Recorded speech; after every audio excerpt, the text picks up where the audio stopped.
တင်းမှာစကေးတွေအရန်ကောင်းနေအဲ့ pro လိုက်ကမရသေးဘူးတင်းမှာစကေးတွေအရန်ကောင်းနေတော့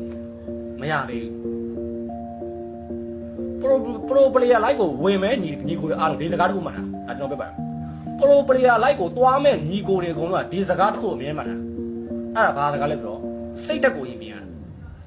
တကယ်ပါစိတ်တက်ပါစိတ်တက်ကိုသူကကြည့်တယ်မင်းဘလောက်စကေးကောင်းနေမင်းဘလောက်တော်လဲသူကမကြည့်ဘူးဒီကအဲ့တော့ထားမကြည့်ဘူးမင်းဘလောက်ဒီမလားဟုတ်လားပေါ့စိတ်သဘောထားကောင်းတယ်ဟုတ်လားပေါ့အသိနဲ့ဟုတ်လားပေါ့အဓိကဟုတ်လားပေါ့ဒီအသိကဒီ player တွေကစကေးကောင်းတာအဓိကထားမကြည့်သေးဘူးစိတ်တက်ကိုရင်ကြည့်သေးတယ်စိတ်တက်ကောင်းမှနောက်ထင်သွားမှာမင်းစိတ်တက်ကောင်းတယ်ဒီလိုကြောက်စိတ်တက်ကောင်းတယ်ဒီလိုကကောင်းတယ် respect ပေးလဲပေးတယ်မလို့ respect လဲပေးတယ်ဒီလိုကကောင်းလိုက်တာအဲ့ချိန်မှာ तू စကေးကိုကောင်းနေတဲ့စကေးပါထပ်ပြီးကောင်းလို့လုပ်ပေးတယ်အတွေ့အကြုံတွေလည်းအများကြီးရပါတယ်တကယ်ပါအဲ့တကူပါဒီက pro player လိုက်ကိုသွားမယ်ညီကိုတွေကပထမဆုံးချက်ကစိတ်တက်ကိုရင်ပြအောင်ပါပြီးတော့ဒီ all chat တွေပါညာမဆဲပါနဲ့ဒါတော့ခဏတွေ့ရပါတယ်ကျွန်တော်ပီကား live မှာသွားဆိုလေပီကားလို့လည်းဆဲခံရတယ်